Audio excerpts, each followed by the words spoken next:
Magandang araw sa ating lahat. Narito ang mga balitang naganap sa loob ng isang linggo sa Eastern Police District. Mga balitang may puso at tunay na serbisyong publiko para sa bayan. Ito ang balitang pamamarisan, patnubay mo sa silangan.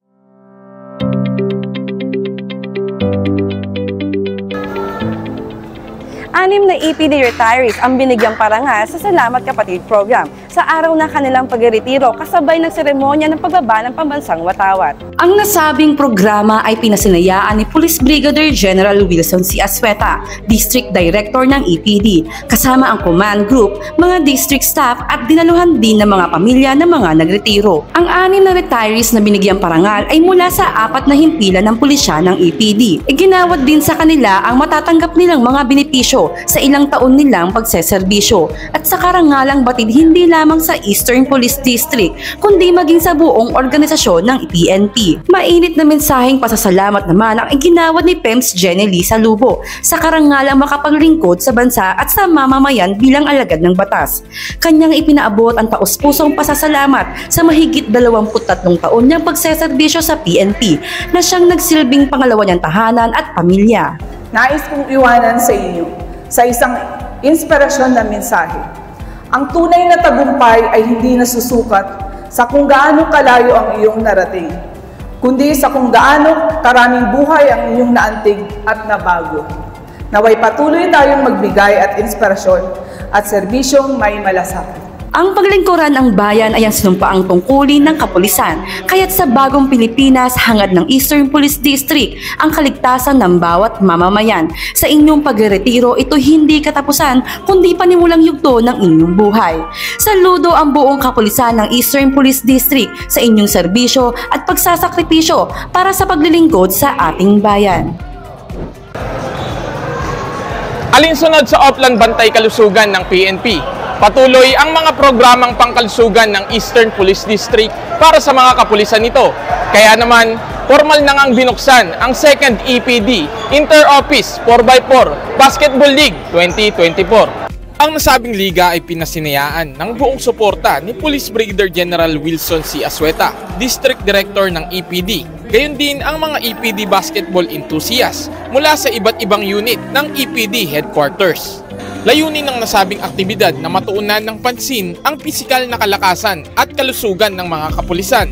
Sa pamamagitan ng mga ganitong sport activities ay nabibigyan din ng kahalagahan maging ang kanilang mental na kalusugan. Gayon din, mas mapalakas at malinang ang teamwork at camaraderie ng bawat koponan.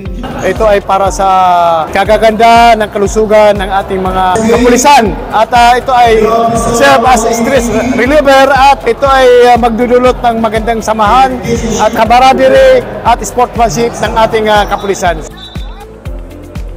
Mainit na pagtanggap ang isinalubong ng mga kapulisan ng Eastern Police District sa ating Regional Director and CRPO na si Police Major General Jose Melencio Nartares Jr. para sa kanyang pinakaunang command visit sa Eastern Police District. Kasama sa pagbisita ni Police Major General Nartares Jr., si Police Brigadier General Gurad, DRDO and CRPO at mga regional staff na kung saan sila din ay mainit na tinanggap sa naturang distrito na pinangunahan ng District Director nito na si Police Brigadier General Wilson C. Azueta.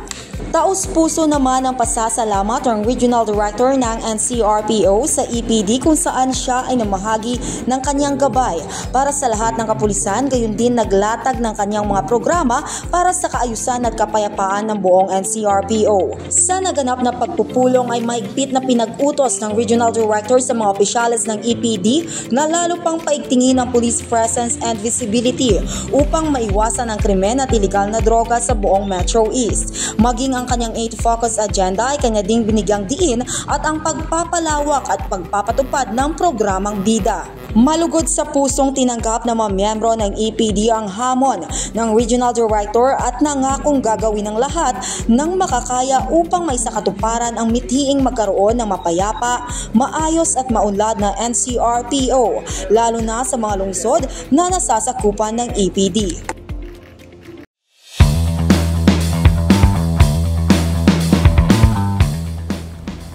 Kalaboso ngayon ng 37 anyos na si alias Junjun matapos mahulihan ng mahigit kumulang 14 grams ng illegal na droga sa ikinasang drug bypass operation ng mga tauhan ng Pasig City Police Station Drug Enforcement Unit, katuwang ang Substation 1 personnel sa Barangay Pineda, Pasig City. Ayon sa report, pumayag makipagkita ang suspect sa nakatransaksyon nito na posher buyer.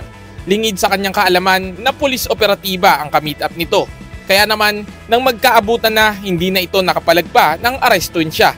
Tinatayang abot 95,200 pesos ang halaga ng illegal na droga ang nakumpiska ng mga otoridad sa suspect. Samantala, sa isa pang operasyon ng nasabing operating unit sa Barangay Pinagbuhatan, Pasig City, nahuli naman ang 18 anyos na lalaki na kinilala sa pangalang alias Michael. Mahigit kumulang 13 grams ng hinihinalang shabu na abot 88,400 pesos na halaga ang nakumpiska ng mga otoridad sa nasabing operasyon. Sa kabuuan, abot 183,600 pesos ang halaga ng nakumpiskang illegal na droga sa dalawang operasyon. Nahaharap ngayon sa kasong paglabag sa RA 9165 o ang Comprehensive Dangerous Drugs Act ang mga suspect at parehong nakapiit sa himpilan ng Pasig PNP. Ang mga nakumpiskang ebidensya ay nasa kustodiya na ng kinaukulang tanggapan para sa masusing eksaminasyon at kaukulang disposisyon.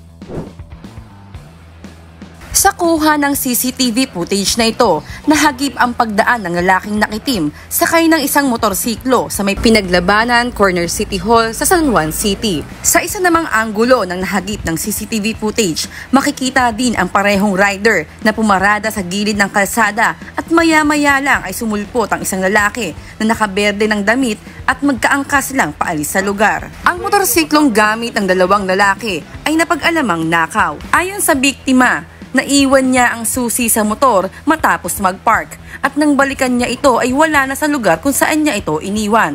Agad namang siyang humingi ng tulong sa mga pulis San Juan na saktong nagpapatrolya sa nasabing lugar. Sa mabilisang investigasyon ng mga rumespondeng pulis ay nakita sa CCTV footage ang pasimple at mabilis na pagtangay ng sospek sa motorsiklo. Sa tulong ng mga nakalap na ebidensya ay mabilis na nakilala ang mga sospek na sina alias Jervy, 43 anyos, at alias Ronel, 33 anyos, na parehong residente ng nasabing lugar. Sa araw ding yun ay nadakip ang mga sospek sa isinagawang follow-up operation ng Substation 4 San Juan Police at nabawi din ang tangay nilang motorsiklo. Sa kasalukuyan, ang mga sospek ay nasa kustodiya na ng San Juan City Police Station para sa kaukulang disposisyon habang gumugulong ang kasong isinampa laban sa kanila.